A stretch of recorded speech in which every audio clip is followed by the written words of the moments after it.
നമസ്കാരം. ഇന്ത്യ വിരുദ്ധ പ്രവർത്തനത്തിന് പരമാവധി പിന്തുണയും ആളും അർത്ഥവും നൽകി സഹായിക്കുന്ന ഒരു രാഷ്ട്രമാണ് കാനഡ. കനഡിയൻ പ്രധാനമന്ത്രി ജസ്റ്റിൻ ട്രൂഡോയാണ് ഇതിന് പിന്നിൽ എന്ന് നമുക്കറിയാം. ഇന്ത്യയിൽ കർഷക സമരം നടക്കുമ്പോൾ അനാവശ്യമായി ഇന്ത്യയുടെ ആഭ്യന്തര കാര്യങ്ങളിൽ ഇടപെടുകയും കർഷക സമരത്തെ ആയുധമാക്കിക്കൊണ്ട് അതിനുള്ളിൽ നുഴഞ്ഞു കയറി ഇന്ത്യക്കുള്ളിൽ ക്രമസമാധാന പ്രശ്നങ്ങൾ ഉണ്ടാക്കാൻ ശ്രമിക്കുന്ന ഖാലിസ്ഥാൻ സംഘടനകൾക്ക് എല്ലാവിധ സഹായവും ഒത്താശയവും നൽകി കൊടുക്കുകയായിരുന്നു ജസ്റ്റിൻ ട്രൂഡോ. എന്തിനു വേണ്ടിയിട്ടാണ് ഇങ്ങനെ കടുത്ത ഇന്ത്യ വിരുദ്ധനായി ജസ്റ്റിൻ ട്രൂഡോ മാറിയത് എന്ന് നമുക്കറിയാം. പിന്നീട് ഈ കലാപത്തിലൂടെ നടത്താൻ ശ്രമിച്ച പല കാര്യങ്ങളും പരാജയപ്പെട്ടപ്പോൾ അപ്പോൾ തന്നെ ജസ്റ്റിൻ ട്രൂഡോയ്ക്ക് തിരിച്ചടി കിട്ടിയതാണ്. ഇന്ത്യൻ പ്രധാനമന്ത്രി നരേന്ദ്രമോദിയോട് തൊട്ട് കളിച്ചതിൻ്റെ അധികം വൈകാതെ തന്നെ ജസ്റ്റിൻ ട്രൂഡോയ്ക്കും തിരിച്ചടി കിട്ടി. കോവിഡ് വരുന്നു.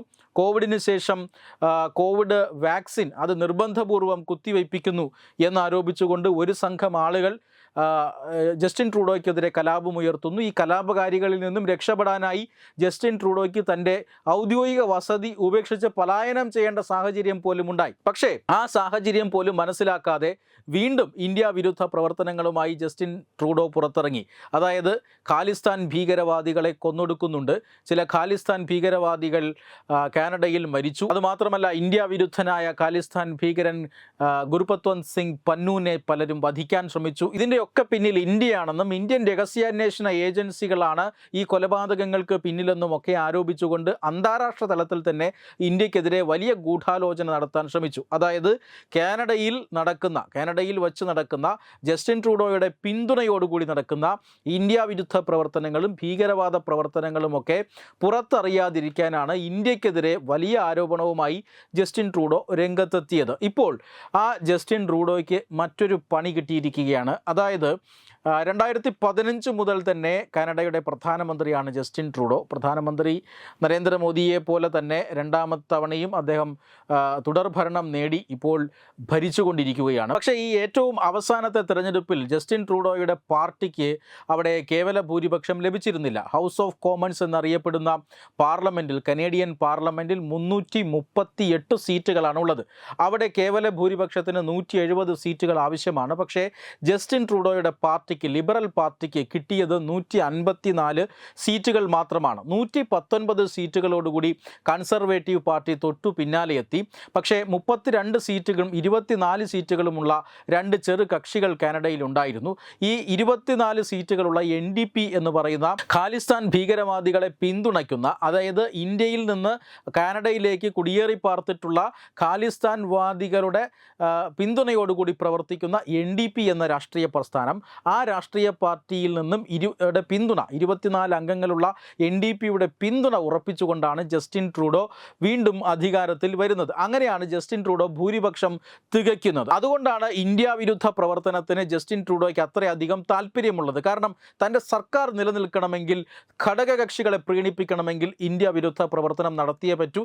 ഇന്ത്യ വിരുദ്ധ പ്രവർത്തനം നടത്തുന്ന സംഘടനകളെ പിന്തുണച്ചേ പറ്റൂ. അങ്ങനെയാണ് ഈ രീതിയിൽ ജസ്റ്റിൻ ട്രൂഡോ ഈ കാലം അത്രയും മുന്നോട്ട് പോയത്.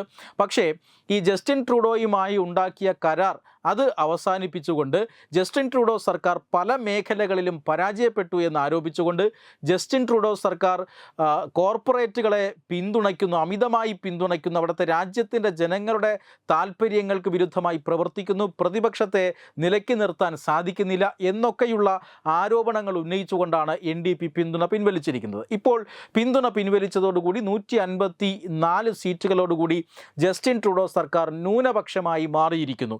അങ്ങനെ വീണ്ടും ഒരു രാഷ്ട്രീയ പ്രതിസന്ധി കാനഡയിൽ ഉടലെടുത്തിരിക്കുന്നു എന്നുള്ളതാണ്. ഇന്ത്യ വിരുദ്ധ പ്രവർത്തനം നടത്തി നരേന്ദ്രമോദിയെ നേരിട്ട് എതിർത്തുകൊണ്ടിരുന്ന പ്രധാനമന്ത്രിക്ക് ഇപ്പോൾ കസേര തെറിക്കുന്ന ഒരു രാഷ്ട്രീയ സാഹചര്യം കാനഡയിലുണ്ട്. എന്തായാലും ഈ വരുന്ന 24-ാം തീയതി അവിശ്വാസ പ്രമേയം കൊണ്ടുവരാൻ പ്രതിപക്ഷം ശ്രമിക്കുകയാണ്. ഈ അവിശ്വാസ പ്രമേയത്തിൽ തൽക്കാലം പങ്കെടുക്കേണ്ട, അല്ലെങ്കിൽ അതിൽ നിന്ന് വിട്ടുനിൽക്കുമെന്നൊരു തീരുമാനം NDP എടുത്തിട്ടുണ്ട്. പക്ഷേ പുതിയൊരു സഖ്യം അത് ഉണ്ടാക്കാൻ കഴിഞ്ഞില്ല എങ്കിൽ തീർച്ചയായും ജസ്റ്റിൻ ട്രൂഡോയ്ക്ക് കസേര കളയേണ്ടി വരും, അല്ലെങ്കിൽ രാജിവെക്കേണ്ടി വരുമെന്ന കാര്യത്തിൽ തർക്കമൊന്നുമില്ല. എന്തായാലും പ്രധാന പ്രതിപക്ഷ പാർട്ടികളെല്ലാം നേരത്തെ തെരഞ്ഞെടുപ്പ് നടത്തണമെന്ന് ആവശ്യപ്പെട്ടു കഴിഞ്ഞു. ഈ സാഹചര്യത്തിൽ ജസ്റ്റിൻ ട്രൂഡോയുടെ സ്ഥിതി ഇപ്പോൾ നിലവിൽ കാനഡയിൽ വലിയ പരുങ്ങലിലാണ്.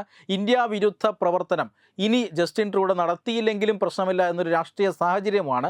പക്ഷേ ഇതിൽ നിന്നെങ്കിലും രാഷ്ട്രീയത്തിൽ ജസ്റ്റിൻ ട്രൂഡോ പാഠം പഠിക്കുമോ എന്നറിയില്ല. ഒരിക്കൽ കൂടി രണ്ടാം തവണയും ജസ്റ്റിൻ ട്രൂഡോയ്ക്ക് പണി കിട്ടിയിരിക്കുകയാണ്. ഇന്ത്യ വിരുദ്ധനായ ജസ്റ്റിൻ ട്രൂഡോയ്ക്ക് പണി കിട്ടിയിരിക്കുകയാണ്. പുതിയ സഖ്യം ഉണ്ടാക്കാൻ കഴിഞ്ഞില്ലെങ്കിൽ അദ്ദേഹത്തിന് രാജിവെച്ച് പുറത്തു പോകേണ്ടി വരും. വെബ് ഡെസ്ക് തത്തുമൈ news. Powered by Jyotis. Realizing your dream home. Our ongoing luxury apartments projects are Crown near Karivattam, The Square near UST Global, White Manor near Achigal Ambalathara, and Evergreens Luxury Villas near Tirumala. Call 90482 55599. Jyotis Building Promoters Private Limited, Thiruvananthapuram. Balaramapuram Sultana ജുവല്ലറിയുടെ Onam offer. ഏതൊരു പർച്ചേസിനും ഓണപ്പുടവ സമ്മാനം, ഒപ്പം ഓണക്കിറ്റുകളും. 10 പവന് മുകളിലുള്ള വിവാഹ പർച്ചേസുകൾക്ക് പവന് 5000 രൂപയുടെ കിഴിവും, അതിന് താഴെയുള്ള വിവാഹ പർച്ചേസുകൾക്ക് 3000 രൂപയുടെ കിഴിവും, ഒപ്പം സ്വർണ്ണ നാണയങ്ങളും ഗൃഹോപകരണങ്ങളും സമ്മാനം. പഴയ 916 സ്വർണ്ണാഭരണങ്ങൾ മാറ്റി വാങ്ങുമ്പോൾ വിലയിലോ തൂക്കത്തിലോ വ്യത്യാസം വരാതെ പുതിയ ഡിസൈനിലുള്ള 916 HUID സ്വർണ്ണാഭരണങ്ങൾ മാറ്റി വാങ്ങാൻ സുവർണാവസരം. ഈ ഓണത്തിന് പതിവിലും വ്യത്യസ്തമായി അതിശയിപ്പിക്കുന്ന ഓഫറുകളും ഓണ സമ്മാനങ്ങളുമായി Sultana jewellery, main road, Balaramapuram.